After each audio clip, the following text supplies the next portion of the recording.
ನಮಸ್ಕಾರ ಸ್ನೇಹಿತರೆ, ಧ್ವನಿ ಲೋಕಕ್ಕೆ ನಿಮಗೆಲ್ಲ ಸ್ವಾಗತ. ನಾವಿವತ್ತು 8ನೇ ತರಗತಿಯ ಗಣಿತ ಪಾಠ ಕ್ಷೇತ್ರ ಗಣಿತ ಅಂತಕ್ಕಂತಹ ಅಧ್ಯಾಯದ ಮುಂದುವರೆದ ಭಾಗವನ್ನು ನೋಡ್ಕೊತಾ ಹೋಗೋಣಂತೆ. ಈ ಭಾಗದಲ್ಲಿ ನಾವು ಕೆಲವೊಂದಿಷ್ಟು ಘನವಸ್ತುಗಳ ಮೇಲ್ಮೈ ವಿಸ್ತೀರ್ಣ, ಘನಫಲಗಳನ್ನು ನೋಡ್ಕೊತಾ ಹೋಗ್ತೀವಿ. ವಿಡಿಯೋ ನಿಮಗೆ ಚೆನ್ನಾಗಿ ಅನಿಸಿದರೆ ಲೈಕ್, ಶೇರ್, ಸಬ್ಸ್ಕ್ರೈಬ್ ಮಾಡೋದನ್ನು ಮರಿಬೇಡಿ. ಪಾಠವನ್ನು ಆರಂಭ ಮಾಡೋಣಂತೆ. ಘನವಸ್ತುಗಳ ಆಕಾರಗಳು. ಘನವಸ್ತುಗಳಿಗೆ ಯಾವ ಯಾವ ಆಕಾರಗಳನ್ನು ಕೊಡಬಹುದು? ಒಂದನೇದು, ಇದಕ್ಕೆ ಆಯತ ಘನ ಅಂತ ಕರಿತೀವಿ, ಇದಕ್ಕೆ ಸಿಲಿಂಡರ್ ಅಂತ ಕರಿತೀವಿ ಅಥವಾ ಕೊಳವೆ ಅಂತ ಕರಿತೀವಿ, ಅದಕ್ಕೆ ಶಂಕು ಅಂತ ಕರಿತೀವಿ. ಈ ಭಾಗಕ್ಕೆ ಘನ ಅಂತ ಕರಿತೀವಿ. ಇದು ಆಯತ ಘನ, ಇದು ಘನ. ಇದು ಏನಂತ ಕರಿತೀವಿ? ಪಿರಮಿಡ್ ಅಂತ ಕರಿತೀವಿ. ಸರಿನಾ? ಪಿರಮಿಡ್ ಆಕಾರ ಅಂತ ಹೇಳ್ಬೋದು. ಇದೇ ರೀತಿಯಾಗಿ ಕೆಲವು ಆಕಾರಗಳಲ್ಲಿ 2 ಅಥವಾ ಹೆಚ್ಚು ಸಮಮುಖಗಳಿರುವುದನ್ನು ನಾವು ನೋಡಿರ್ತೀವಿ. ಅವುಗಳನ್ನು ಹೆಸರಿಸಿ. ಯಾವ ಘನವಸ್ತುಗಳ ಎಲ್ಲ ಮುಖಗಳು ಸಮನಾಗಿವೆ? ಯಾವ ಘನವಸ್ತುಗಳ ಎಲ್ಲ ಮುಖಗಳು ಸಮನಾಗಿದ್ದಾವೆ? ಈ ಘನವಸ್ತುಗಳ ಎಲ್ಲ ಮುಖಗಳು ಸಮನಾಗಿದ್ದಾವೆ ಅಂದರೆ ಇದು ಘನ ಆಗ್ತದೆ. ಇದು ಘನ, ಇದು ಆಯತ ಘನ ಅಂತ ನಾವು ಹೇಳ್ಬೋದು. ಇವುಗಳನ್ನು ಮಾಡಿಯಂತೆ ಸಾಬೂನು, ಆಟಿಕೆಗಳು, ಪೇಸ್ಟ್, ಕುರುಕುಲು ತಿಂಡಿ ಇವುಗಳನ್ನು ಆಯತ ಘನ, ಘನ ಮತ್ತು ಕೊಳವೆ ಆಕಾರಗಳಲ್ಲಿ ಪೊಟ್ಟಣ ಕಟ್ಟಿರುತ್ತಾರೆ.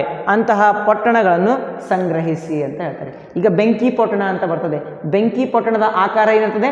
ಆಯತ ಘನ. ಬೆಂಕಿ ಪೊಟ್ಟಣದ ಆಕಾರ ಆಯತ ಘನ ಅಂತ ನಾವು ಕರಿತೀವಿ. ಒಂದು ವೇಳೆ ಅದು ಕೊಳವೆ ಆಕಾರ ಇದ್ದರೆ ಅದಕ್ಕೆ ನಾವೇನಂತ ಕರಿತೀವಿ? ಸಿಲಿಂಡರ್ನ ಆಕಾರ ಇದ್ದರೆ ಸಿಲಿಂಡರ್ ಅಂತ ಕರಿತೀವಿ. ಕೊಳವೆ ಆಕಾರ ಇದ್ದರೆ ಸಿಲಿಂಡರ್ ಅಂತ ಕರಿತೀವಿ. ಒಂದು ರೀತಿ ಟೋಪಿ ಆಕಾರದಲ್ಲಿದ್ದರೆ ಅದಕ್ಕೆ ನಾವೇನಂತ ಕರಿತೀವಿ? ಟೋಪಿ ಆಕಾರದಲ್ಲಿದ್ದರೆ ಅದಕ್ಕೆ ಶಂಕು ಅಂತ ಕರಿತೀವಿ. ಸರಿನಾ? ಇಲ್ಲಿ ಉದಾಹರಣೆಗೆ ಕೊಟ್ಟಿದ್ದೀನಿ ನೋಡ್ರಿ. ಮೊದಲನೇದಾಗಿ ಈ ಥರ ಒಂದು ಚೆಂಡಿನ ಆಕಾರ ಬರ್ತದೆ. ಇದಕ್ಕೆ ನಾವು ಗೋಳ ಅಂತ ಕರಿತೀವಿ. ಗೋಳ, ಚೆಂಡು, ಗೋಳ. ಇದರ ಅರ್ಧ ಭಾಗ ಮಾಡಿದ್ವಿ ಅಂತಂದರೆ ಆವಾಗ ಅದಕ್ಕೆ ನಾವೇನಂತ ಕರಿತೀವಿ? ಅರ್ಧಗೋಳ ಅಂತ ಕರಿತೀವಿ. ಈ ಅರ್ಧಗೋಳ ಏನಿದೆಯಲ್ಲ ಈ ಥರ ಇರ್ತದೆ. ಒಂದು ರೀತಿ ಬಟ್ಟಲು ಇದ್ದಂಗೆ ಇರ್ತದೆ. ಭಿಕ್ಷಾ ಪಾತ್ರೆ ಅಂತ ನಾವು ಹೇಳ್ಬೋದು. ಭಿಕ್ಷೆ ಬೇಡ್ತೀವಲ್ಲ ಆ ಪಾತ್ರೆ, ಅಮ್ಮ ತಾಯಿ ಅಂತಲೂ ಕರಿಬೋದು ಅದಕ್ಕೆ. ಅದಾದ ನಂತರ ಮುಂದೆ ಬರೋದು ಸಿಲಿಂಡರ್ ಅಂತ ಬರ್ತದೆ. ಇದು ಸಿಲಿಂಡರಿನ ಆಕಾರ. ಹಾಗಾಗಿ ನಾವು ಕೊಳವೆ ಆಕಾರ ಅಥವಾ ಸಿಲಿಂಡರ್ನ ಆಕಾರ ಅಂತ ಕರಿತೀವಿ. ಅದಾದ ನಂತರ ಇದು ಶಂಕು ಅಂತ ಬರ್ತದೆ. ಶಂಕು ಟೋಪಿ ಆಕಾರ ಇರ್ತದೆ. ಅದಾದ ನಂತರ ಇಲ್ಲಿ ಘನ ಅಂತ ಬರ್ತದೆ. ಇದು ಘನ. 4 ಮುಖಗಳು ಸಮನಾಗಿದ್ದಾವೆ. 4 ಅಲ್ಲ, ಒಟ್ಟಾರೆ 1 2 3 4 5 6 6 ಮುಖಗಳು ಸಮನಾಗಿರ್ತವೆ. ಘನ. ಒಂದು ವೇಳೆ ಈ ಥರ ಇದ್ದರೆ ಅವಾಗೇನಾಗ್ತದೆ? ಅದು ಆಯತ ಘನ ಆಗ್ತದೆ. ಉದ್ದ, ಅಗಲ ಮತ್ತು ಎತ್ತರಗಳು ಬೇರೆ ಬೇರೆ ಆಗಿರ್ತವೆ. ಇದು ಆಯತ ಘನ, ಇದು ಘನ. ಸಿಲಿಂಡರ್, ಶಂಕು, ಗೋಳ, ಅರ್ಧಗೋಳ ಅಂತ ಬಂತು. ಅದಾದಂಥ ಶಂಕುವಿನ ಮೇಲ್ಭಾಗ ಕಟ್ ಮಾಡಿದ್ವಿ ಅಂತ ತಿಳ್ಕೊಳ್ರಿ, ಆವಾಗ ನಮ್ಗೆ ಈ ಭಾಗ ಸಿಗ್ತದೆ. ಇದಕ್ಕೆ ನಾವು ಶಂಕುವಿನ ಭಿನ್ನಕ ಅಂತ ಕರಿತೀವಿ. ಶಂಕುವಿನ ಭಿನ್ನಕ. ಶಂಕುವನ್ನು ಕಟ್ ಮಾಡಿದ್ವಿ ಅಂತ ತಿಳ್ಕೊರಿ, ಈ ಥರ ಸಿಗ್ತದೆ. ಅರ್ಥಾಯ್ತಾ? ಇದಕ್ಕೆ ನಾವು ಶಂಕುವಿನ ಭಿನ್ನಕ, ಬಕೆಟ್ ಆಕಾರ ಅಂತ ಕರಿಬೋದು. ಅದು ಆದ ನಂತರ ನಮಗೆ ಪಿರಮಿಡ್ ಆಕಾರ ಸಿಗ್ತದೆ. ಈ ಪಿರಮಿಡ್ ಆಕಾರ, ಇವೆಲ್ಲ ಆಕೃತಿಗಳೇನಿದಾವೆ ರೀ ಘನಾಕೃತಿಗಳು ಅಂತ ನಾವು ಹೇಳ್ಬೋದು. ಇದೇ ರೀತಿಯಾಗಿ ಬೇರೆ ಬೇರೆ ಆಕೃತಿಗಳು ಕಂಡು ಬರ್ತವೆ. ಅವುಗಳನ್ನು ಹುಡುಕಿ ನಾವು ಸಂಗ್ರಹ ಮಾಡಬೇಕಂತೆ. ಸಂಗ್ರಹ ಏನು ಮಾಡಬೇಕು? ಸಂಗ್ರಹ ಮಾಡಬೇಕಂತೆ. ಮುಂದಕ್ಕೆ ಹೋಗೋಣ. ಇಲ್ಲಿ ಯಾವುದೇ ಒಂದು ಬೆಂಕಿ ಪೊಟ್ಟಣ ಇದೆ. ಈ ಬೆಂಕಿ ಪೊಟ್ಟಣ ತೊಗೊಂಡ್ವಿ, ಅದನ್ನು ಮೇಲ್ಭಾಗ ಕಟ್ ಮಾಡಿದ್ವಿ, ಭಾಗ 1. ಕೆಳಭಾಗ ಕಟ್ ಮಾಡಿದ್ರೆ ಭಾಗ 2, ಮುಂಭಾಗ ಭಾಗ 3, ಹಿಂಭಾಗ ಭಾಗ 4, ಈ ಭಾಗ ಒಂದು 5, ಆ ಭಾಗ ಒಂದು 6. ಒಟ್ಟಾರೆಯಾಗಿ 6 ಭಾಗಗಳು ಕಾಣ್ತವೆ, 6 ಮುಖಗಳು ಕಾಣ್ತವೆ. ಇದು ಉದ್ದ, ಇದು ಅಗಲ, ಇದು ಎತ್ತರ. ಉದ್ದ, ಅಗಲ, ಎತ್ತರ. ಉದ್ದ, ಅಗಲ, ಎತ್ತರ. ಲೆಂತ್, ಬ್ರೆಡ್ತ್, ಹೈಟ್ ಅಂತ ನಾವು ಹೇಳ್ತೀವಿ. ಒಟ್ಟಾರೆಯಾಗಿ ಎಷ್ಟು ಮುಖಗಳಿದ್ದಾವೆ? 6 ಮುಖಗಳು ಇದ್ದಾವೆ ಅಂತ. ಎಲ್ಲ 6 ಮುಖಗಳು ಆಯತಾಕಾರದಲ್ಲಿದ್ದಾವೆ. ಹೌದು, ಈ ಎಲ್ಲ 6 ಮುಖಗಳು ಆಯತಾಕಾರದಲ್ಲಿದ್ದಾವೆ. ಅಲ್ಲಿ ಏನಿದಾವೆ ರೀ? 6 ಮುಖಗಳು ಚೌಕಾಕಾರದಲ್ಲಿದ್ದಾವೆ. 6 ಮುಖಗಳು ಚೌಕದ ಆಕಾರದಲ್ಲಿದ್ದರೆ ಅದಕ್ಕೆ ಘನ ಅಂತ ಕರಿತೀವಿ. 6 ಮುಖಗಳು ಆಯತಾಕಾರದಲ್ಲಿದ್ದರೆ ಅದಕ್ಕೆ ಆಯತ ಘನ ಅಂತ ಕರಿತೀವಿ. ಬೆಂಕಿ ಪೊಟ್ಟಣ, ಕಡ್ಡೆಬ್ಬಿ ಅಂತ ಕರಿತೀವಲ್ಲ, ಆ ಕಡ್ಡೆಬ್ಬಿ ಏನಪ್ಪ? ಅದು ಒಂದು ಆಯತ ಘನ. ಒಂದು ವೇಳೆ ನಾವು ರೂಬಿ ಕ್ಯೂಬ್ ಅಂತ ಬರ್ತದೆ. ಈ ಥರ ಕ್ಯೂಬ್, ಬಣ್ಣ ಬಣ್ಣದ ಕ್ಯೂಬ್ಗಳು ಈ ಥರ ಆಟ ಆಡೋದಿರ್ತದಲ್ಲ, ಅದೇನಾಗ್ತದೆ? ಘನ ಆಗ್ತದೆ. ಯಾಕೆ? ಎಲ್ಲ ಭಾಗಗಳು ಸಮನಾದ ಶೇಪನ್ನು, ಆಕಾರವನ್ನು ಹೊಂದಿರ್ತವೆ. ಉರುಳೆಯಾಕಾರದ ಪೆಟ್ಟಿಗೆ, ರೌಂಡ್ ಪೆಟ್ಟಿಗೆ, ಗುಂಡು ಪೆಟ್ಟಿಗೆ ಅಂತ ನಾವು ಹೇಳ್ಬೋದು. ಉದಾಹರಣೆ ಹೇಳಬೇಕು ಅಂತಂದರೆ ಈ ಚಿಪ್ಸ್ ಪ್ಯಾಕೆಟ್ಗಳು ಬರ್ತಾವೆ ಗೊತ್ತಾ, ಪ್ಯಾಕೆಟ್ಗಳಲ್ಲ, ಚಿಪ್ಸ್ದೊಂದು ದೊಡ್ಡದೊಂದು ಸಿಲಿಂಡರ್ ಟೈಪ್ ಬಂದುಬಿಡ್ತದೆ ಚಿಪ್ಸ್, ಅದರೊಳಗೆ ಸಣ್ಣ ಸಣ್ಣ ಸಣ್ಣ ಚಿಪ್ಸ್ ಹಾಕಿರ್ತಾರೆ ಕರೆಕ್ಟಾ. ಆ ಸಿಲಿಂಡರ್ ಟೈಪ್ ಚಿಪ್ಸ್ ಇರ್ತದಲ್ಲ, ಮೇಲ್ಭಾಗ ಕೆಳಭಾಗ ಎರಡು ವೃತ್ತಾಕಾರದಲ್ಲಿರ್ತವೆ, ಸರೌಂಡಿಂಗ್ ಏನಪ್ಪ ಅಂದ್ರೆ ಒಂದು ಕೊಳವೆ ಆಕಾರದಲ್ಲಿರ್ತದೆ, ಕೊಳವೆ ಆಕಾರ. ಹಾಗಾಗಿ ಇದಕ್ಕೆ ನಾವೆಂತ ಕರಿತೀವಿ, ಸಿಲಿಂಡರ್ ಅಂತ ಕರಿತೀವಿ. ಕೆಳಭಾಗ ವೃತ್ತಾಕಾರದ ಭಾಗ ಐತಿ, ಮೇಲ್ಭಾಗ ವೃತ್ತಾಕಾರದ ಭಾಗ ಐತಿ. ಸರೌಂಡಿಂಗ್ ಏನದಲ್ರಿ, ಇದಕ್ಕೆ ವಕ್ರ ಮೇಲ್ಮೈ ಅಂತ ಕರಿತೀವಿ. ವಕ್ರ ಮೇಲ್ಮೈ, ಸಿಲಿಂಡರಿನ ವಕ್ರ ಮೇಲ್ಮೈ ಅಂತ ಹೇಳ್ತೀವಿ. ಹೊರ ಮೇಲ್ಮೈ, ಹೊರ ವಕ್ರ ಮೇಲ್ಮೈ ಅಂತ ನಾವು ಹೇಳ್ಬೋದು. ಒಂದು ವಕ್ರ ಹೊರಮೈ ಮತ್ತು ಎರಡು ವೃತ್ತಾಕಾರದ ಸಮ ಮುಖಗಳಿದ್ದಾವೆ. ಒಂದು ವೃತ್ತಾಕಾರದ ಮುಖ ಕೆಳಗೆ ಇದೆ, ಇನ್ನೊಂದು ವೃತ್ತಾಕಾರದ ಮುಖ ಮೇಲ್ಗಡೆ ಇದೆ. ಹಾಗಾಗಿ ಎರಡು ವೃತ್ತಾಕಾರದ ಸಮಮುಖಗಳಿದ್ದಾವೆ. ಅದಾದ ನಂತರ ಒಂದು ವಕ್ರ ಹೊರಮೈ ಇದೆ ಅಂತ ನಾವು ಹೇಳ್ತೀವಿ. Curved surface area, curved surface area ಅಂತ ನಾವು ಹೇಳ್ಬೋದು. ಈಗ ಒಂದು ತರಹದ ಪೆಟ್ಟಿಗೆಯಲ್ಲಿ ಎಲ್ಲ ಮುಖಗಳನ್ನು ಕತ್ತರಿಸಿ ಅವುಗಳ ಆಕಾರಗಳನ್ನು ಗಮನಿಸಿ ಅವುಗಳನ್ನು ಒಂದರ ಮೇಲೊಂದರಂತೆ ಇಟ್ಟುಕೊಂತ ಹೋಗಿ ಮುಖಗಳ ಸಂಖ್ಯೆಯನ್ನು ಕಂಡುಹಿಡಿಯಿರಿ. ಹಾಗೆ ಇನ್ನೊಂದು ತರಹದ ಪೆಟ್ಟಿಗೆಗೂ ಕೂಡ ಇದೇ ರೀತಿ ಮಾಡಿ. ನೀವು ಇದರಿಂದ ಏನು ತಿಳಿತೀರಿ ಅಂತ ಅವರು ಕೇಳ್ಕೊತ ಹೋಗ್ತಾರೆ. ನೀವು ಕೆಳಗಿನ ವಿಷಯಗಳನ್ನು ಗಮನಿಸಿದಿರಾ? ಇಲ್ಲೊಂದು ಸಿಲಿಂಡರ್ ಇದೆ, ಸ್ವಲ್ಪ ಅದನ್ನು ಭಾಗಿಸ್ಬಿಟ್ಟಿದ್ದಾರೆ ಅವರು. ಕೊಳವೆಯಲ್ಲಿ ಪರಸ್ಪರ ಸಮಾಂತರವಾಗಿರುವ ಹಾಗೂ ಸಮವಾಗಿರುವ ವೃತ್ತಾಕಾರದ ಎರಡು ಮುಖಗಳಿವೆ. ಇವೆರಡು ಮುಖಗಳು ವೃತ್ತಾಕಾರದಾಗಿವೆ, ಪರಸ್ಪರ ಸಮ ಅಂತರದಲ್ಲಿದ್ದಾವೆ. ಸಮ ಅಂತರದ ವೃತ್ತಾಕಾರದ ಎರಡು ಮುಖಗಳು ನಿಮಗೆ ಕಾಣ್ತಾ ಇದ್ದಾವೆ. ಈ ಎರಡೂ ಮುಖಗಳ ಕೇಂದ್ರಗಳನ್ನು ಸೇರಿಸುವ ರೇಖೆಯನ್ನು ನಾವು ಕೊಳವೆಯ ಪಾದಕ್ಕೆ ಲಂಬವಾಗಿರಿಸಿದಾಗ ಆವಾಗ ಇದು ಈ ಒಂದು ವೃತ್ತಾಕಾರದ ಮಧ್ಯಭಾಗ ಇದೆ, ಈ ವೃತ್ತಾಕಾರದ ಮಧ್ಯಭಾಗ ಇದೆ, ಎರಡನ್ನೂ ಸೇರಿಸಿದ್ವಿ ಅಂತಂದರೆ ನಮಗೆ ಎತ್ತರ ಸಿಗ್ತದೆ. ಇಲ್ಲಿ 90 ಡಿಗ್ರಿ ಇತ್ತಂದರೆ ಲಂಬ ಎತ್ತರ ಆಗ್ತದೆ, ಇಲ್ಲಾಂದರೆ ಓರೆ ಎತ್ತರ ಆಗ್ತದೆ. ಇದು ಸಿಲಿಂಡರ್ ಬಾಗಿದೆ, ಹಾಗಾಗಿ ಇದು ಓರೆ ಎತ್ತರ ಆಗ್ತದೆ. ಸಿಲಿಂಡರ್ ಸೀದಾ ಇದ್ದರೆ ಅದು ಲಂಬ ಎತ್ತರ ಅಂತ ನಾವು ಕರಿತೀವಿ. ಅರ್ಥಾತ್ ಲಂಬ ವೃತ್ತಪಾದ ಅಂತ ಕರಿತೀವಿ, ಇಲ್ಲಾಂದರೆ ನೇರ ವೃತ್ತಪಾದ ಅಂತ ಕರಿತೀವಿ. ನೇರ ವೃತ್ತಪಾದ, ಇದು ನೇರ ಇಲ್ಲ. ನೇರ ವೃತ್ತಪಾದ ಯಾವುದು? ಇದು ನೇರ ವೃತ್ತಪಾದ. ಇದು ನೇರ ವೃತ್ತಪಾದ, ವೃತ್ತಾಕಾರದ ಪಾದ ನೇರವಾಗಿದೆ. ಇದು ನೇರವಾಗಿಲ್ಲ, ಏನಿದೆ, ಸ್ವಲ್ಪ ಸ್ಲ್ಯಾಂಟ್ ಇದೆ, ಸ್ಲ್ಯಾಂಟು. ಕೇಂದ್ರವನ್ನು ಸೇರಿಸುವ ರೇಖೆಯು ಕೊಳವೆಯ ಪಾದಕ್ಕೆ ಲಂಬವಾಗಿದ್ದರೆ, ಕೊಳವೆ ಪಾದಕ್ಕೆ ಲಂಬವಾಗಿದ್ದರೆ ಇಂತಹ ಕೊಳವೆಗಳಿಗೆ ನಾವೇನು ಕರಿತೀವಿ? ಲಂಬ ಕೊಳವೆಗಳೆಂದು ಕರೆಯುತ್ತೇವೆ. ರೈಟ್ ಸರ್ಕ್ಯುಲರ್ ಸಿಲಿಂಡರ್ ಅಂತ ಕರಿತೀವಿ. ಹೆಸರು. ಬೇರೆ ತರಹದ ಕೊಳವೆಗಳಿದ್ದರೂ ಸಹ ನಾವು ಈ ತರಹದ ಕೊಳವೆಗಳನ್ನು ಮಾತ್ರ ಅಭ್ಯಾಸ ಮಾಡ್ತೀವಿ. ಇಂತಹ ಕೊಳವೆಗಳನ್ನು ಅಭ್ಯಾಸ ಮಾಡುವುದಿಲ್ಲ. ಯಾಕಂದರೆ ಇದು ಲಂಬ ಕೊಳವೆ ಅಲ್ಲ, ಇಲ್ಲಿ ಲಂಬ ಎತ್ತರ ಇಲ್ಲ. ಇದಕ್ಕಾಗಿ ನಾವು ಬೇರೆ ಬೇರೆ ವಿಧಾನಗಳು ನೋಡ್ಕೊತ ಹೋಗಬೇಕಾಗ್ತದೆ. PUC ಒಳಗಡೆ ಈ ವಿಧಾನವನ್ನು ನಾವು PUC ಒಳಗಡೆ ಕಲಿತೀವಿ. SSLC ಒಳಗಡೆ, 9th ಒಳಗಡೆ, 8th ಒಳಗಡೆ ನಾವೇನು ಮಾಡ್ತೀವಪ್ಪ, ಈ ಒಂದು ಸಿಲಿಂಡರ್ ತಗೊತೀವಿ. ಇದು ಲಂಬ ಎತ್ತರದ ಸಿಲಿಂಡರ್. ಈ ಒಂದು ಆಕೃತಿಯ ವೃತ್ತಾಕಾರದ ಮಧ್ಯಭಾಗ, ಮೇಲ್ಭಾಗದ ವೃತ್ತಾಕಾರದ ಮಧ್ಯಭಾಗವನ್ನು ಸೇರಿಸಿದಾಗ 90 ಡಿಗ್ರಿ ಕೋನ ಉಂಟಾಗುತ್ತದೆ ಪಾದಕ್ಕೆ. ಹಾಗಿದ್ದಾಗ ಮಾತ್ರ ಅದು ಲಂಬ ಕೊಳವೆ ಅಂತ ಕರಿತೀವಿ. ರೈಟ್ ಸರ್ಕ್ಯುಲರ್ ಸಿಲಿಂಡರ್ ಅಂತ ಕರಿತೀವಿ. ಇಲ್ಲೊಂದು ಕಾಣ್ತಾ ಇದೆ, ಇದು ಶಂಕುವಿನ ಭಿನ್ನಕ ಅಂತ ಕರಿತೀವಿ. ಶಂಕುವಿನ ಕಟ್ ಮಾಡಿದರೆ ಮೇಲ್ಭಾಗದಲ್ಲಿ ಶಂಕುವಿನ ಭಿನ್ನಕ. ಇಲ್ಲಿ ತೋರಿಸಿರುವ ಚಿತ್ರದಲ್ಲಿ ಇರುವ ಆಕೃತಿಯನ್ನು ಕೊಳವೆ ಎಂದು ಕರೆಯದರೆ ಏಕೆ ತಪ್ಪಾಗುವುದು? ಇದು ಕೊಳವೆ ಆಗ್ತದ? ಇದು ಸಿಲಿಂಡರ್ ಆಗ್ತದ? ಆಗಲ್ಲ. ಯಾಕಂತಂದರೆ ಪಾದದ ವೃತ್ತ ಮತ್ತು ಮೇಲ್ಭಾಗದ ವೃತ್ತ ಏನಿದಾವಲ್ಲ ಅವೆರಡು ಸಮನಾಗಿರಬೇಕು. ಹಾಗಿದ್ದಾಗ ಮಾತ್ರ ಅದು ಸಿಲಿಂಡರ್ ಆಗ್ತದೆ, ಅದು ಕೊಳವೆ ಆಗ್ತದೆ. ಇಲ್ಲಿ ಮೇಲ್ಭಾಗದ ವೃತ್ತ ಮತ್ತು ಕೆಳಭಾಗದ ಪಾದದ ವೃತ್ತ ಸಮನಾಗಿ ಇಲ್ಲ, ಸಮ ಬೆಲೆಗಳು ಇಲ್ಲ. ಹಾಗಾಗಿ ಇದು ಏನಲ್ಲ, ಇದು ಕೊಳವೆಯಲ್ಲ, ಇದೊಂದು ಶಂಕುವಿನ ಭಿನ್ನಕ. ಘನ, ಆಯತ ಘನ ಮತ್ತು ಕೊಳವೆಗಳ ಮೇಲ್ಮೈ ವಿಸ್ತೀರ್ಣ ಕಂಡಿಡನಂತೆ. ಏನು ಕಂಡಿಡನ್ರಿ? ಮೇಲ್ಮೈ ವಿಸ್ತೀರ್ಣ ಕಂಡಿಡನಂತೆ. ಇದೊಂದೇನಿದೆ, ಆಯತ ಘನ ಇದೆ, ಇದು ಘನ ಇದೆ, ಸಿಲಿಂಡರ್ ಇದೆ. ಮೇಲ್ಮೈ ವಿಸ್ತೀರ್ಣಗಳಲ್ಲಿ ಎರಡು ವಿಧಗಳಿದ್ದಾವೆ. ಒಂದು ಪೂರ್ಣ ಮೇಲ್ಮೈ ವಿಸ್ತೀರ್ಣ, ಇನ್ನೊಂದು ವಕ್ರ ಮೇಲ್ಮೈ ವಿಸ್ತೀರ್ಣ. ಎರಡು, ಒಂದು ಪೂರ್ಣ ಮೇಲ್ಮೈ ವಿಸ್ತೀರ್ಣ ಒಂದು ಸೂತ್ರ, ಇನ್ನೊಂದು ಸೂತ್ರ ವಕ್ರ ಮೇಲ್ಮೈ ವಿಸ್ತೀರ್ಣ ಒಂದು ಸೂತ್ರ. ಪೂರ್ಣ ಮೇಲ್ಮೈ ವಿಸ್ತೀರ್ಣ ಆಯತ ಘನದ ಪೂರ್ಣ ಮೇಲ್ಮೈ ವಿಸ್ತೀರ್ಣ, ಘನದ ಪೂರ್ಣ ಮೇಲ್ಮೈ ವಿಸ್ತೀರ್ಣ, ಸಿಲಿಂಡರ್ನ ಪೂರ್ಣ ಮೇಲ್ಮೈ ವಿಸ್ತೀರ್ಣ. ಮೂರು ಸೂತ್ರ ಬೇರೆ. ಅದಾದ ನಂತರ ಆಯತ ಘನದ ವಕ್ರ ಮೇಲ್ಮೈ ವಿಸ್ತೀರ್ಣ, ಆಮೇಲೆ ಚೌಕದ ವಕ್ರ ಮೇಲ್ಮೈ ವಿಸ್ತೀರ್ಣ, ಅದಾದ ನಂತರ ಸಿಲಿಂಡರ್ನ ವಕ್ರ ಮೇಲ್ಮೈ ವಿಸ್ತೀರ್ಣ. ವಕ್ರ ಅಂತ ಅಂದ್ರೆ ಕರಿತೀವಿ ಒಂದೇ, ಇನ್ನೊಂದೇನಪ್ಪ ಅಂತಂದ್ರೆ ಹೊರ ಮೇಲ್ಮೈ ವಿಸ್ತೀರ್ಣ ಅಂತ ಕರಿತೀವಿ. ಅರ್ಥ ಆಯ್ತಾ? ವಕ್ರ ಮೇಲ್ಮೈ ವಿಸ್ತೀರ್ಣ ಅಥವಾ ಲ್ಯಾಟ್ರಲ್ ಸರ್ಫೇಸ್ ಏರಿಯಾ ಅಥವಾ ಪಾರ್ಶ್ವ ಮೇಲ್ಮೈ ವಿಸ್ತೀರ್ಣ. ವಕ್ರ ಅಂದರೆ ಒಂದೇ, ಪಾರ್ಶ್ವ ಅಂದರೂ ಒಂದೇ. ಅವರಲ್ಲಿ ಯಾರು ಹೆಚ್ಚು ಪ್ರದೇಶಕ್ಕೆ ಬಣ್ಣ ಹಚ್ಚಿದ್ದಾರೆ ಎಂದು ಅವರು ತಿಳಿಯಲು ಪ್ರಯತ್ನಿಸುತ್ತಾರೆ. 3 ಜನ ಬಂದಿದ್ದಾರೆ. ಯಾರ್ಯಾರಪ್ಪ?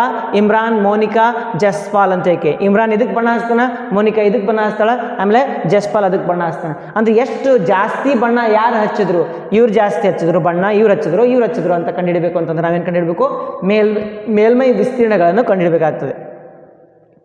ಕಂಡುಹಿಡಿಯಲು ಪ್ರತಿಯೊಂದು ಪಟ್ಟಿಗೆ ಮೇಲ್ಮೈ ವಿಸ್ತೀರ್ಣಗಳನ್ನು ನಾವೇನು ಮಾಡಬೇಕು? ಕಂಡುಹಿಡಿಯಬೇಕಾಗುತ್ತದೆ. ಸಾಧ್ಯವಾಗುವುದೆಂದು ಹರಿ ಸೂಚಿಸಿದನು. ಹರಿ ಅಂತ 4ನೇ ಒಬ್ಬ ವ್ಯಕ್ತಿ ಬರ್ತಾನೆ. ಈ ರೀತಿ ಸಂಪೂರ್ಣ ಮೇಲ್ಮೈ ವಿಸ್ತೀರ್ಣಗಳನ್ನು ಕಂಡುಹಿಡಿಯಲು ನಾವು ಪ್ರತಿಯೊಂದು ಮುಖದ ವಿಸ್ತೀರ್ಣವನ್ನು ಕಂಡುಹಿಡಿದು ಅವುಗಳ ಮೊತ್ತವನ್ನು ಕಂಡುಹಿಡಿಯಬೇಕಾಗುತ್ತದೆ. ಒಂದು ಘನವಸ್ತುವಿನ ಮೇಲ್ಮೈ ವಿಸ್ತೀರ್ಣವು ಅದರ ಮುಖಗಳ ವಿಸ್ತೀರ್ಣಗಳ ಮೊತ್ತಕ್ಕೆ ಸಮನಾಗಿರುತ್ತದೆ. ಇನ್ನೂ ಹೆಚ್ಚು ಸ್ಪಷ್ಟವಾಗಿ ತಿಳಿಯಲು ನಾವು ಪ್ರತಿಯೊಂದು ಆಕಾರವನ್ನು ಒಂದರ ನಂತರ ಒಂದರಂತೆ ತೆಗೆದುಕೊಳ್ಳೋಣ ಅಂತ ಹೇಳ್ತಾರೆ. ಒಂದು ಫಸ್ಟ್ ತೊಗೊತೀನಿ ರೀ, ಆಯತ ಘನ. ಏನು ತಗೊಳ್ಳೋಣ? ಆಯತ ಘನ. ಆಯತ ಘನ ತಗೊಳ್ತಾ ಇದ್ದೀನಿ. ಇದು ಆಯತ ಘನ. ಈ ಆಯತ ಘನಕ್ಕೆ ಏನೇನಿರ್ತವೆ? ಉದ್ದ, ಅಗಲ ಮತ್ತು ಎತ್ತರಗಳು ಇರ್ತವೆ. ಈಗ ಇದು ಉದ್ದ ಆಗ್ತದೆ, ಹಾಗಾಗಿ ಎಲ್ ಅಂತ ಬರಿತೀನಿ.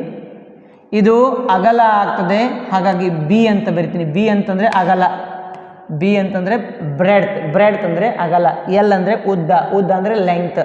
ಆಮೇಲೆ ಎತ್ತರ ಹೈಟ್ ಬರಿತೀನಿ. ಇದು ಎಚ್ ಅಂತ ಬರಿತೀನಿ. ನಮಗೇನೇನು ಸಿಕ್ತು? ಎಲ್ ಸಿಕ್ತು, ಬಿ ಸಿಕ್ತು, ಎಚ್ ಸಿಕ್ತು. ಈಗ ಎಷ್ಟು ಆಕಾರಗಳಿದ್ದಾವೆ ನೋಡ್ಕೊತ ಹೋಗುತ್ತೆ, ಎಷ್ಟು ಆಕೃತಿಗಳಿದ್ದಾವೆ. ಉದಾಹರಣೆಗೆ ಎ, ಬಿ, ಸಿ, ಡಿ, ಅದಾದ ನಂತರ ಇ, ಎಫ್, ಜಿ, ಎಚ್ ಅಂತ ತೊಗೊತೀನಿ. A B C D E F G H. ಇಲ್ಲಿ ಎ ಬಿ ಸಿ ಡಿ ಒಂದು ಆಯತ. ಎಷ್ಟು ಆಯತಗಳಿದ್ದಾವೆ? ಆಯತಗಳು ಯಾವ್ಯಾವ ಇದ್ದಾವೆ? ಎ ಬಿ ಸಿ ಡಿ ಒಂದು ಆಯತ, ಎ ಬಿ ಸಿ ಡಿ ಒಂದು ಆಯತ ತಗೊಂಡ್ವಿ. ಅದಾದ ನಂತರ ಸಿ ಇ ಅಥವಾ ಬಿ ಸಿ ಇ ಎಫ್ ಎರಡನೇದೇನ್ರಿ? B C E F. ಅದಾದ ನಂತರ ಮೂರನೇದು ಹಿಂದಿನ ಭಾಗ ಎಚ್ ಅಥವಾ G H E F, E F G H. ಯಾವುದು? ಇ ಎಫ್ ಜಿ ಎಚ್ ಅಂತ ಆಯಿತು. ಅದು ಆದ ನಂತರ ಈ ಕಡೆ ಭಾಗ A D H G, A D H G, A D H G ಈ ಭಾಗ ಆಯಿತು. ಕೆಳಭಾಗ ಸಿ ಡಿ ಅಥವಾ D C E H, D C E H. ಮೇಲ್ಭಾಗದೊಂದು ಆಯತ A B F G, A B F G. Okay, ಒಟ್ಟಾರೆಯಾಗಿ ಆಯತಗಳು ಎಷ್ಟು ಸಿಕ್ಕು ನಿಮಗೆ? 1 2 3 4 5 6 ಆಯತಗಳು ಸಿಕ್ಕು. ಈಗ ಆಯತದ ವಿಸ್ತೀರ್ಣ ಸೂತ್ರ ನಿಮ್ಗೆ ಗೊತ್ತಿದೆ. ಆಯತದ ವಿಸ್ತೀರ್ಣ ಇಸ್ ಈಕ್ವಲ್ ಟು ಉದ್ದ ಗುಂಡ್ಲೆ ಅಗಲ. ಆಯತದ ವಿಸ್ತೀರ್ಣ ಎಲ್ಲದು ಆಯತದ ವಿಸ್ತೀರ್ಣ ಬರ್ಕೊಂಡು ತಗೊಳಂತೆ. ಆಯತ ಎ ಬಿ ಸಿ ಡಿ ಏನಿದಿಲ್ಲ ಅದ್ರ ವಿಸ್ತೀರ್ಣ ಕಂಡಿಡೇನಂತೆ. Correct. A B C D ವಿಸ್ತೀರ್ಣ ಕಂಡಿಡೆ ನೋಡ್ರಿ.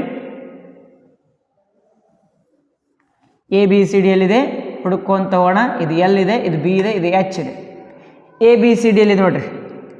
A B C D, A B C D ಇದೆ. ಎ ಬಿ ಸಿ ಡಿ ಉದ್ದ ಗುಂಡ್ಲೆ ಅಗಲ. ಉದ್ದ ಅಂದರೆ ಯಾವುದು? ಇದು ಉದ್ದ.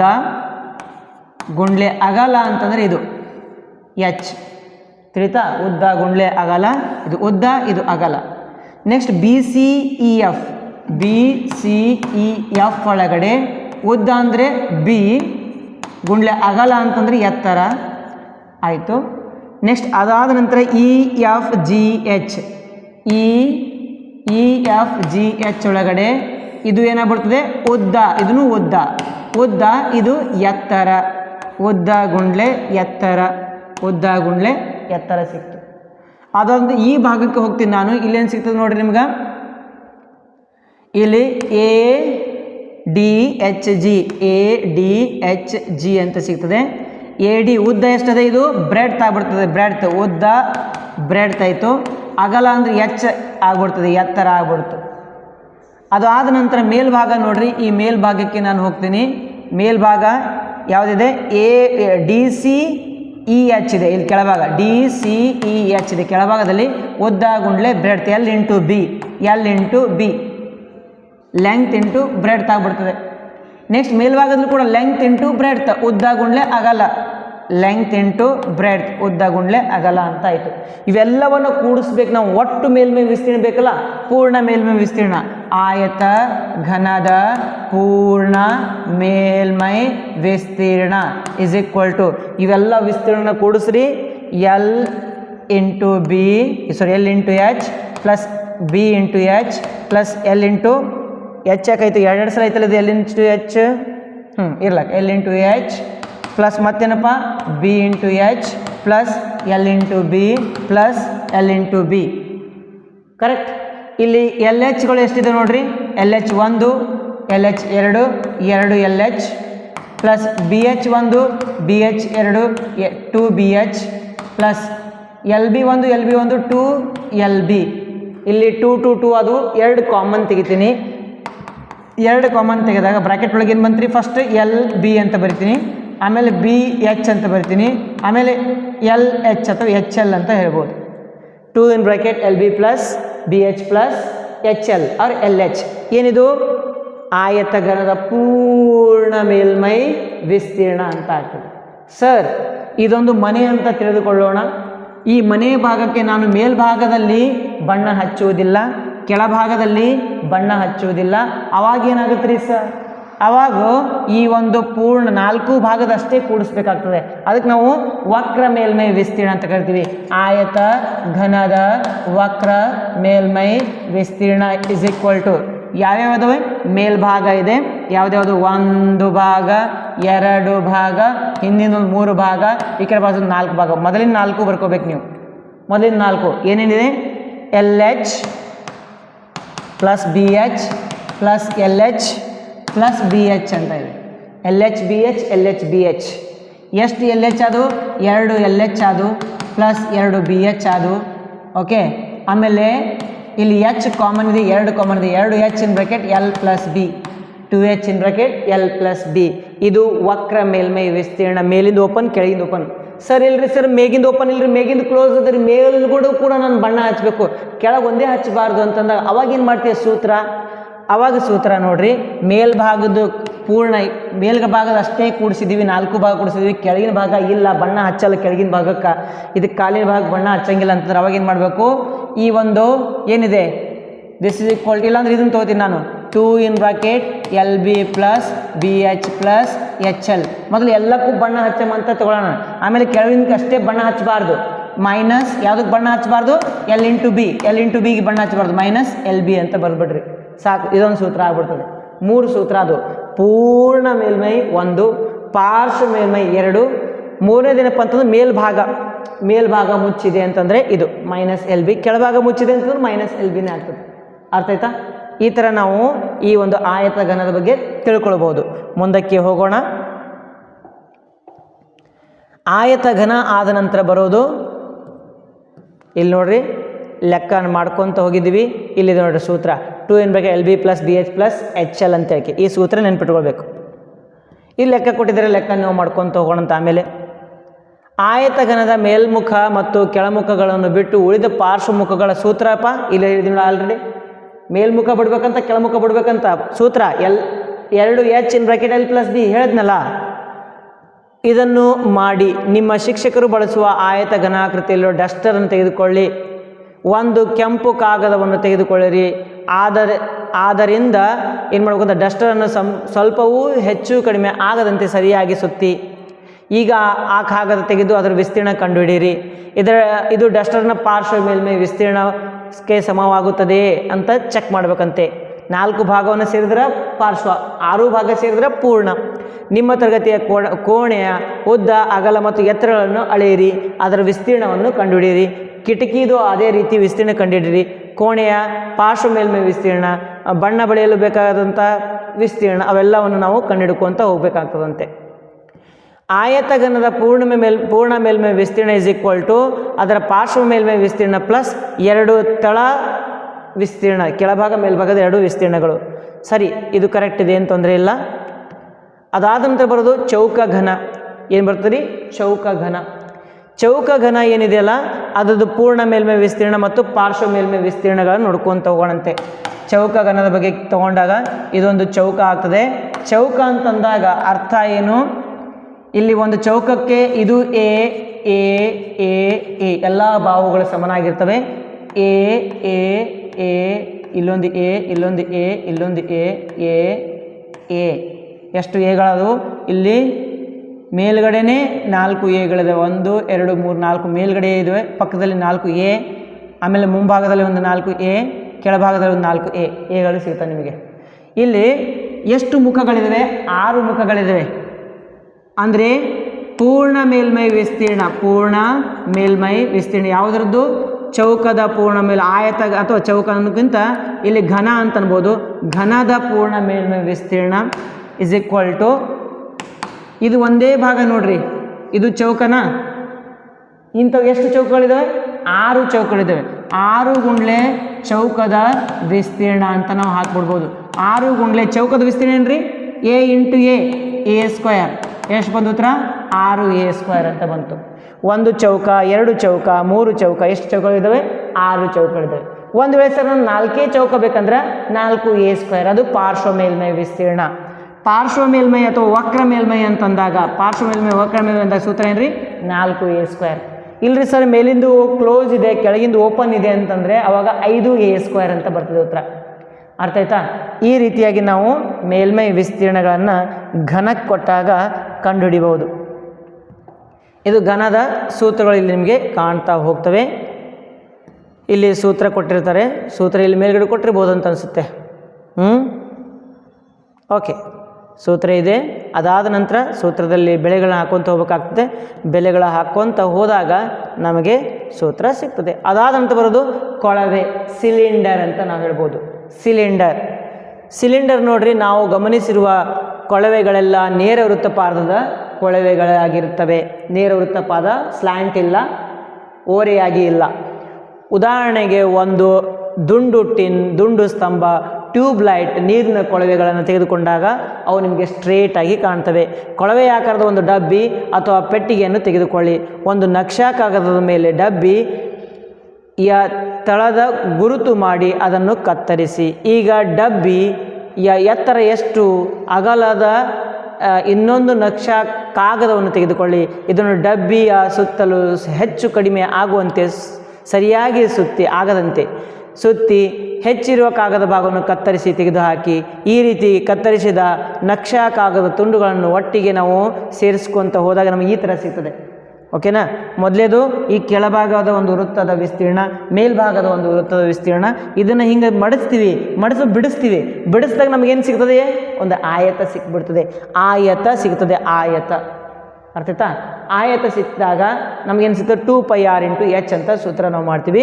ಈಗ ಈ ಲೆಕ್ಕವನ್ನು ನಾನು ನಿಮಗೆ ನೀಟಾಗಿ ನಿಧಾನಕ್ಕೆ ಹೇಳ್ಕೊತ ಹೋಗ್ತೀನಿ ನೋಡಿ. ಇದು ಒಂದು ಸಿಲಿಂಡರ್ ಇದೆ. ಸಿಲಿಂಡರ್ನ ಮೇಲ್ಭಾಗ ಮುಚ್ಚಲ್ಪಟ್ಟಿದೆ, ಕೆಳಭಾಗ ಮುಚ್ಚಲ್ಪಟ್ಟಿದೆ. ಈ ಮೇಲ್ಭಾಗ ಏನಪ್ಪ ಅಂತಂದರೆ ಒಂದು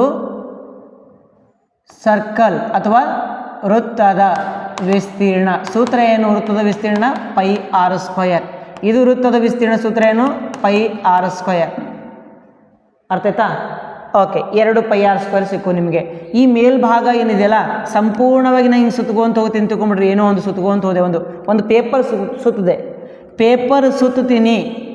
ಪೇಪರ್ ಸುತ್ತಿ ಆಮೇಲೆ ಆ ಪೇಪರನ್ನು ನಾನು ಹಿಂಗೆ ಬಿಡಿಸಿದಾಗ ಆ ಪೇಪರ್ ಏನಾಗ್ಬಿಡ್ತದೆ? ಒಂದು ಆಯತ ಆಗ್ಬಿಡ್ತದೆ. ಆ ಪೇಪರ್ ಏನಾಗ್ಬಿಡ್ತದೆ? ಒಂದು ಆಯತ ಆಗ್ಬಿಡ್ತದೆ. ಈ ಥರ ಆಯತ ಆಗ್ಬಿಡ್ತದೆ ಬಿಡಿಸ್ದಾಗ. ಪೇಪರ್ ಸುತ್ತಿದ್ದೆ, ಇದ್ರ ಮೇಲೆ ಪೇಪರ್ ಸುತ್ತಿದ್ದೆ, ಪೇಪರ್ ಬಿಡಿಸ್ದೆ, ಆಯತ ಆಯಿತು. ಹಾಗಿದ್ದಾಗ ಪೇಪರ್ ಸುತ್ತೋದು ಅಂತಂದ್ರೆ ಅರ್ಥ ಏನು? ಇದ್ರ ಒಂದು ವೃತ್ತ ಹಿಂಗೆ ಹೊಡೆದು ಅಂತ ತಿಳ್ಕೊರಿ. ಪೇಪರ್ ಸುತ್ತಿದ್ವಿ, ಬಿಡಿಸ್ತೀವಿ ಅಂತಂದರೆ ಅದು ವೃತ್ತ ಇಲ್ಲಿ ಬಂದುಬಿಡ್ತದೆ. ಹೌದಾ? ಒಂದು ರೌಂಡ್ ಹೊಡಿತೀವಲ್ಲ, ಈ ಥರ ಒಂದು ರೌಂಡ್ ಅನ್ನೋದೇನಿದು? ಸರ್ಕಂಫರೆನ್ಸ್ ಆಫ್ ಎ ಸರ್ಕಲ್, ವೃತ್ತದ ಪರಿಧಿ. ವೃತ್ತದ ಏನಿದು? ಪರಿಧಿ. ಅಂದರೆ ಈ ಭಾಗದಿಂದ ಈ ಭಾಗಕ್ಕೆ ಏನು ಸಿಗ್ತದೆ? ಈ ಭಾಗದ ಒಂದು ವೃತ್ತ ಸಿಗ್ತದೆ. ಈ ಭಾಗದ ಒಂದು ವೃತ್ತ ಅಂದ್ರೆ ಒಂದೇ, ಇದು ಉದ್ದ ಅಂತಂದ್ರೆ ಒಂದೇ. ವೃತ್ತದ ಉದ್ದ ಅಂತಂದರೆ ವೃತ್ತದ ಪರಿಧಿ. ಅಂದರೆ ಈ ಉದ್ದಕ್ಕೆ ಎದಕ್ಕೆ ಸಮ? ಇದು ಉದ್ದ ಇಸ್ ಈಕ್ವಲ್ ಟು ವೃತ್ತದ ಪರಿಧಿಗೆ ಸಮ. ವೃತ್ತದ ಪರಿಧಿಗೆ ಸಮ. ಅದು ಆದ ನಂತರ ಎತ್ತರ ನೋಡೋಣಂತೆ. ಇಲ್ಲಿಂದ ಇಲ್ಲಿಗೆ ಎತ್ತರ ಏನಿದು? Height H. ಎದರ ಎತ್ತರ ಇದು? ಸಿಲಿಂಡರಿನ ಎತ್ತರ. ಎಚ್ ಇದು ಏನಪ್ಪ? ಸಿಲಿಂಡರ್ನ ಎತ್ತರ. ಎಚ್ ಅಂತಂದ್ರೆ ಇಲ್ಲೇನಾಗ್ಬಿಡ್ತದೆ? ಅಗಲ ಆಗ್ತದೆ. ಅಗಲ is equal to H is equal to ಎತ್ತರ ಅಂತ ಆಯಿತು. ಈಗ ಇದು ವಿಸ್ತೀರ್ಣ, ಇದೊಂದು ಆಯತನ. ಆಯತದ ವಿಸ್ತೀರ್ಣ ಸೂತ್ರ ಏನು? ಆಯತದ ವಿಸ್ತೀರ್ಣ ಇಸ್ ಈಕ್ವಲ್ ಟು ಉದ್ದ ಗುಂಡ್ಲೆ ಅಗಲ. ಉದ್ದ ಏನ್ರಿ ಸರ್? ಉದ್ದನೇ ಇಲ್ಲಿ ವೃತ್ತದ ಪರಿಧಿ ಆಗಿಬಿಟ್ಟದೆ. ವೃತ್ತದ ಪರಿಧಿ ಆಗಿದೆ. ಉದ್ದನೇ ವೃತ್ತದ ಪರಿಧಿ ಆಗಿದೆ. ಹಾಗಾಗಿ ಉದ್ದ ಬದಲು ಏನು ಬರಲಿಲ್ಲ ನಾನು? ವೃತ್ತದ ಪರಿಧಿ ಅಂತ ಬರಿತೀನಿ. ಅಗಲ ಏನು ಬರೀಲಿ? ಎತ್ತರ ಅಂತ ಬರೆದ್ಬಿಡ್ತೀನಿ. ವೃತ್ತದ ಪರಿಧಿ ಸೂತ್ರ ಏನ್ರಿ? 2πr h, ಸಾರಿ 2πr. ವೃತ್ತದ ಪರಿಧಿಯ ಸೂತ್ರ 2πr ಇಂಟು ಹೈಟ್ ಅಂದರೆ ಎಚ್. ಏನು ಬಂತು ಉತ್ತರ? 2πr h ಬಂತು. ಇದೇನಿದು? ಕೇವಲ ಹೊರಗಿನ ಭಾಗ ಆಯಿತು. ಮೇಲಿಂದ ಕೆಳಗಿಂದ ಕೂಡಿಸ್ಬೇಕಲ್ಲ. ಇದಕ್ಕೇನು ಕೂಡಿಸ್ಬೇಕಾಗಿದ್ರೆ ಇದು ಬರೀ ಮೇಲಿನ ಭಾಗ ಅಂತಂದರೆ ಅದು ಪಾರ್ಶ್ವ ಮೇಲ್ಮೈ ವಿಸ್ತೀರ್ಣ. ಪಾರ್ಶ್ವ ಮೇಲ್ಮೈ ವಿಸ್ತೀರ್ಣ ಅಥವಾ ಸಿಲಿಂಡರಿನ ವಕ್ರ ಮೇಲ್ಮೈ ವಿಸ್ತೀರ್ಣ ಅಂತಂದ್ರೆ ಒಂದೇ, ಪಾರ್ಶ್ವ ಮೇಲ್ಮೈ ವಿಸ್ತೀರ್ಣ ಅಂತಂದ್ರೆ ಒಂದೇ. ವಕ್ರ ಮೇಲ್ಮೈ ವಿಸ್ತೀರ್ಣ ಅಂತ ಕೇಳಿದಾಗ ಸೂತ್ರ ಏನು ಬರೀಬೇಕು? 2πr h ಅಂತ ಬರೀಬೇಕು. ಈಗ ಸಿಲಿಂಡರಿನ ವಕ್ರ ಬ್ಯಾಡ್ರಿ ಸರ್, ಪೂರ್ಣ ಮೇಲ್ಮೈ ವಿಸ್ತೀರ್ಣ ಕಂಡುಹಿಡಿಯಿರಿ. ಏನು ಕಂಡುಹಿಡಬೇಕು? ಪೂರ್ಣ ಮೇಲ್ಮೈ ವಿಸ್ತೀರ್ಣ. ಪೂರ್ಣ ಮೇಲ್ಮೈ ವಿಸ್ತೀರ್ಣ ಅಂತಂದರೆ 2πr h ಇದ್ದಂಗಿದೆ. ಅದ್ರ ಜೊತೆಗೆ ಮೇಲಿಂದ ವೃತ್ತನೂ ಕೂಡಿಸ್ಬೇಕು, ಆಮೇಲೆ ಕೆಳಗಿಂದ ವೃತ್ತನೂ ಕೂಡಿಸ್ಬೇಕು. ವೃತ್ತ ಎಷ್ಟಿದೆ? ವೃತ್ತದ ವಿಸ್ತೀರ್ಣ πr². ಮೇಲಿಂದು ಕೆಳಗಿಂದ πr². This is equal to 2πr h plus πr² ಅಂದರೆ ಎಷ್ಟಪ್ಪ? 2πr². ಇಲ್ಲಿ ಏನು ಕಾಮನ್ ಇದೆ? ಇಲ್ಲಿ ಕಾಮನ್ ಇರೋದು 2 ಕಾಮನ್ ಇದೆ, ಪೈ ಕಾಮನ್ ಇದೆ, ಆರ್ ಕಾಮನ್ ಇದೆ. ಇಲ್ಲಿ ಎಚ್ ಉಳಿತು, ಪ್ಲಸ್ ಇಲ್ಲಿ r² ಒಳಗೆ ಒಂದು r ಹೋದರೆ ಇಲ್ಲಿ r ಅಂತ ಉಳಿತು. ಅಂದರೆ ಇದು ಸಿಲಿಂಡರ್ನ ಪೂರ್ಣ ಮೇಲ್ಮೈ ವಿಸ್ತೀರ್ಣ. ಸೂತ್ರ ಏನು? ಪೂರ್ಣ ಮೇಲ್ಮೈ ವಿಸ್ತೀರ್ಣ 2πr ಇನ್ ಬ್ರಾಕೆಟ್ h ಪ್ಲಸ್ r ಅಥವಾ r ಪ್ಲಸ್ h ಅಂತ ನಾವು ಹೇಳ್ಬೋದು. ಪೂರ್ಣ ಮೇಲ್ಮೈ. ಪಾರ್ಶ್ವ ಮೇಲ್ಮೈ ಬೇಕು ರೀ ಸರ್, ಕೇವಲ ಪಾರ್ಶ್ವ ಮೇಲ್ಮೈ ಬೇಕಂತಂದರೆ 2πr h. ಸರ್ ನಮಗೆ ಪಾರ್ಶ್ವ ಮೇಲ್ಮೈನೂ ಬೇಕು, ಮೇಲ್ಗಡೆದು ಮುಚ್ಚಿರಬೇಕು ಸರ್. ಮೇಲ್ಗಡೆದು ಮುಚ್ಚಿರಬೇಕು, ಇಲ್ಲ ಕೆಳಗಡೆ ಇರುತ್ತೆ. ಎರಡನೇ ಒಂದು ಮುಚ್ಚಿದರೆ 2πr h ಪ್ಲಸ್ πr² ಅಂತ ಸೇರಿಸಬೇಕಾಗ್ತದೆ. ಈ ರೀತಿ ನಮಗೆ ಸಿಲಿಂಡರ್ ಅಥವಾ ಕೊಳವೆಯ ಪೂರ್ಣ ಮೇಲ್ಮೈ ವಿಸ್ತೀರ್ಣ, ಪಾರ್ಶ್ವ ಮೇಲ್ಮೈ ವಿಸ್ತೀರ್ಣ, ಅದು ಆದ ನಂತರ ಒಂದು ತುಂಬಿದರೆ ಅದು ವಿಸ್ತೀರ್ಣಗಳು ಗೊತ್ತಾಯಿತು. 2πr h, 2πr ಇನ್ ಬ್ರಾಕೆಟ್ r ಪ್ಲಸ್ h. ಇವೆಲ್ಲ ಸೂತ್ರಗಳು ನಮಗೆ ಗೊತ್ತಾಗ್ತಾ ಹೋದು. ಇದು ನೋಡಿರಿ, ಕಟ್ ಮಾಡಿದರೆ ಮಧ್ಯಭಾಗದಲ್ಲಿ ಕಟ್ ಮಾಡಿದಾಗ ಏನು ಸಿಕ್ತು? ಆಯತ ಸಿಕ್ತಾ. ಆಯತ ಅಂದರೆ ಇದು ಮೇಲ್ಗಡೆದೇನು? 2πr ಪರಿಧಿ, ವೃತ್ತದ ಪರಿಧಿ ಇಂಟು ಎತ್ತರ ಪರಿಧಿ 2πr into h, 2πr h. ಮೇಲ್ಗಡೆ ಒಂದು πr², ಕೆಳಗಡೆ ಒಂದು πr² ಸೇರಿದಾಗ 2πr h plus πr² plus πr², 2πr², 2πr common, 2πr ಇನ್ ಬ್ರಾಕೆಟ್ r ಪ್ಲಸ್ h. ವಕ್ರ ಮೇಲ್ಮೈ 2πr h ಅಷ್ಟೇ. ಇವುಗಳನ್ನು ಪ್ರಯತ್ನಿಸಿದಂತೆ ಲೆಕ್ಕಗಳನ್ನು ನೀವು ಮಾಡ್ಕೊತ ಹೋಗಿ. ಈಗ ನಾವೇನು ಮಾಡೋಣ? ಉದಾಹರಣೆ ಪ್ರಶ್ನೆಯನ್ನು ನೋಡ್ಕೊತ ಹೋಗೋಣಂತೆ. ಉದಾಹರಣೆ 4 ನೋಡೋಣಂತೆ. ಆಯತ ಘನಾಕಾರದಲ್ಲಿರುವ ಜಲಜೀವಿ ಕೊಳವೆಯೊಂದರ, ಜಲಜೀವಿ ಕೊಳವೆ ಅಂತ ಅಂದರೆ ಜಲಜೀವಿ ಕೊಳವೆ ಅಲ್ಲ, ಕೊಳ. ಜಲಜೀವಿ ಕೊಳ ಅಂದರೆ ಅಕ್ವೇರಿಯಂ. ಅಕ್ವೇರಿಯಂಗೆ ಇನ್ನೊಂದು ಹೆಸರು ಜಲಜೀವಿ ಕೊಳ. ಹೊರಮೈ ಅಳತೆಗಳು ಕೊಟ್ಟಿದ್ದಾರೆ. ಉದ್ದ 80 ಸೆಂಟಿಮೀಟರ್, ಅಗಲ 30 ಸೆಂಟಿಮೀಟರ್, ಎತ್ತರ 40 ಸೆಂಟಿಮೀಟರ್ ಇವೆ. ಅದರ ತಳ ಪಾರ್ಶ್ವ ಮುಖಗಳು ಮತ್ತು ಹಿಂದಿನ ಮುಖಗಳನ್ನು ಒಂದು ಬಣ್ಣದ ಕಾಗದದಿಂದ ಸುತ್ತುವರಿಯಬೇಕಾಗಿದೆ. ಬೇಕಾಗದ ಕಾಗದದ ವಿಸ್ತೀರ್ಣ ಕಂಡುಹಿಡಬೇಕಂತ. ಯಾವುದು? ಒಂದು ತಳ ಅಂತ, ಅದರ ತಳ ಪಾರ್ಶ್ವ ಮುಖಗಳು ಅಂದರೆ ಇದು ಯಾವ ಆಕಾರದಲ್ಲಿದೆ? ಇದು ಇರೋದು ಆಯತ ಘನದ ಆಕಾರದಲ್ಲಿದೆ. ಯಾವ ಆಕಾರದಲ್ಲಿದೆ? ಇದು ಆಯತ ಘನದ ಆಕಾರ. ಈ ಆಯತ ಘನದ ಆಕಾರದ ಏನಿದೆ? ಅಕ್ವೇರಿಯಂ ಇದೆ. ಇದು ಅಕ್ವೇರಿಯಂ. ಇದು ಕೆಳಭಾಗ ಬಣ್ಣ ಹಚ್ತಾರಂತೆ, ಅಂದರೆ ಬಣ್ಣದ ಪೇಪರ್ ಹಚ್ತಾರೆ. ಎರಡನೇ ಭಾಗ, ಮೂರನೇ ಭಾಗ, ಮುಂಭಾಗ 4, ಹಿಂಭಾಗ 5, ಅಂದರೆ ಒಂದು ಭಾಗ ಬಿಡ್ತಾರೆ. ಮೇಲಿನ ಭಾಗ ಬಿಟ್ಟಿದ್ದಾರೆ ಅವರು. ಅಲ್ಲಿ ಮೇಲಿನ ಭಾಗ ಏಕಂತಂದರೆ ಆಹಾರಗಳು ಹಾಕಬೇಕಲ್ಲ, ಹಾಗಾಗಿ ಮೇಲಿನ ಭಾಗಕ್ಕೆ ಏನು ಹಚ್ಚಿಲ್ಲ? ಪೇಪರ್ ಹಚ್ಚಿಲ್ಲ. ಅಂತಂದರೆ ನಾವೇನು ಮಾಡಬೇಕು? ಒಂದು ಸೂತ್ರ ಹೇಳಿದ್ದೆ ನಿಮಗೆ. ಆ ಸೂತ್ರ 2 in bracket LB plus BH plus HL minus LB ಅಂತ ಒಂದು ಸೂತ್ರ ಹೇಳಿದ್ನಲ್ಲ, ಆ ಸೂತ್ರ ಇಲ್ಲಿ ಹಚ್ಚಬೇಕು. ಮೊದಲು ಎಲ್ ಅಂತ ಬರೆಯೋಣ, ಬಿ ಅಂತ ಬರೆಯೋಣ, ಅದಾದ ನಂತರ ಎಚ್ ಅಂತ ಬರೆಯೋಣ, ಅದಾದ ನಂತರ L B, B H, L H ಬರೆಯೋಣಂತೆ. ಎಲ್ಲ ಕೂಡ್ಸೋಣ. ಅದರಲ್ಲಿ ಏನು ಮೈನಸ್ ಮಾಡಬೇಕು, ಮೇಲ್ಭಾಗದೊಂದು ಮೈನಸ್ ಮಾಡಬೇಕು. ಉತ್ತರ ಸಿಗ್ತದೆ. ಎಷ್ಟಪ್ಪ ಉತ್ತರ? 8000 ಚದರ್ ಸೆಂಟಿಮೀಟರ್ ಅಥವಾ ಸೆಂಟಿಮೀಟರ್ ಸ್ಕ್ವೇರ್ ಅಂತ ನಾವು ಹೇಳ್ತೀವಿ. ಓಕೆನಾ? L B, B H, H L ತಳದ ವಿಸ್ತೀರ್ಣ ಪ್ಲಸ್ ಹಿಂದಿನ ಮುಖದ ವಿಸ್ತೀರ್ಣ ಪ್ಲಸ್ 2 ಪಾರ್ಶ್ವದ ವಿಸ್ತೀರ್ಣ ಅಂತ ಕೊಟ್ಟಿದ್ದಾರೆ ಅವರು. ತಳದ ವಿಸ್ತೀರ್ಣ, ಹಿಂದಿನ ಪಾರ್ಶ್ವದ ವಿಸ್ತೀರ್ಣ, 2 ಪಾರ್ಶ್ವಗಳ ವಿಸ್ತೀರ್ಣ ಲೆಕ್ಕ ಮಾಡಿರಿ, ಆನ್ಸರ್ ಬಂದುಬಿಡ್ತದೆ. ಆಯತ ಘನಾಕಾರದಲ್ಲಿರುವ ಕೊಠಡಿಯೊಂದರ ಒಳಮೈ ಅಳತೆಗಳು ಕೊಟ್ಟಿದ್ದಾರೆ. ಉದ್ದ 12 ಮೀಟರ್, ಅಗಲ 8 ಮೀಟರ್, ಎತ್ತರ 4 ಮೀಟರ್ ಇದೆ. ಸುಣ್ಣ ಹಚ್ಚಲು 1 ಚದರ ಮೀಟರ್ಗೆ 1 ಮೀಟರ್ ಸ್ಕ್ವೇರ್ ಎಷ್ಟಪ್ಪ? 5 ರೂಪಾಯಿಗಳಷ್ಟು ತೆಗೆದುಕೊಂಡ್ರೆ ಕೊಠಡಿಯ 4 ಗೋಡೆಗಳಿಗೆ, 4 ಗೋಡೆಗಳು ಅಂತಂದರೆ ಸೂತ್ರ 2 in bracket H in bracket 2 into H in bracket L plus B ಅಂತದಲ್ಲ, ಆ ಸೂತ್ರ ಹಚ್ಚಬೇಕು. ಖರ್ಚಾಗ್ತದೆ. ಹಾಗೆಯೇ ಕೊಠಡಿಯ ಒಳ ಮಾಳಿಗೆಗೂ ಸುಣ್ಣ ಬೆಳೆದರೆ ಎಷ್ಟು ಖರ್ಚಾಗ್ತದೆ? ಒಳ ಮಾಳಿಗೆಗೂ ಕೂಡ ಸುಣ್ಣ ಬೆಳಿಬೇಕಂತ, ಒಳಗಡೆ ಕೂಡ. ಅಂದರೆ ಮತ್ತೊಂದು ಸೂತ್ರನೂ ಹಚ್ಚಬೇಕಾಗ್ತದೆ. ಮೊದಲು ಉದ್ದ ಬರೋಣ, ಅಗಲ ಬರೋಣ, ಎತ್ತರ ಬರೋಣ. ಇದು ಏನಾಗ್ತದೆ ಹೇಳ್ರಿ? ಸುತ್ತಳತೆ 4 ಭಾಗ ಸುತ್ತ ಹೇಳಿದ್ದೀನಿ ನಿಮಗೆ. 4 ಭಾಗ ಕೊಟ್ಟಿದ್ದೀರಾ, ಆಯತಕ್ಕೆ 4 ಭಾಗ ಕೊಟ್ಟಿದ್ದೀರಾ. ಅದಕ್ಕೆ ಬಣ್ಣ ಹಚ್ಬೇಕಂದ್ರೆ ಏನಂತ ಬೇಕು ಸೂತ್ರ? 2 in bracket L plus B into H, L plus B into H. 2 L ಅಂದರೆ ಬೆಲೆ ಇದೆ, ಬಿ ಅಂದರೆ ಬೆಲೆ ಇದೆ, ಎಚ್ ಅಂದರೆ ಬೆಲೆ ಇದೆ. ಬೆಲೆ ಹಾಕೋಣ. ಉತ್ತರ ಎಷ್ಟು ಸಿಗ್ತದೆ ನೋಡಿರಿ? ಉತ್ತರ 20, 22, 40, 44, 160 ಈಕ್ವಲ್ ಟು ಬರಬೇಕಿಲ್ಲ. ಇಂಟು ಆಗಿದೆ ನೋಡಿರಿ. ಇದು ಈಕ್ವಲ್ ಟು ಆಗಬೇಕು. ಸಿಂಬಲ್ ಈಕ್ವಲ್ ಟು ಬರೀ. ಈಕ್ವಲ್ ಟು 160 ಮೀಟ್ರ್ ಸ್ಕ್ವೇರ್ ಆಯ್ತಾಯಿತು. 160 ಮೀಟ್ರ್ ಸ್ಕ್ವೇರ್ 4 ಭಾಗ ಆಯಿತು. ಅರ್ಥ ಆಯ್ತಾ? 1 ಚದರ ಮೀಟ್ರಿಗೆ ಎಷ್ಟು ರೂಪಾಯಪ್ಪ? 5 ರೂಪಾಯಿ. ನಮ್ಮ ಹತ್ರ ಇದು 160 ಚದರ ಮೀಟ್ರ್.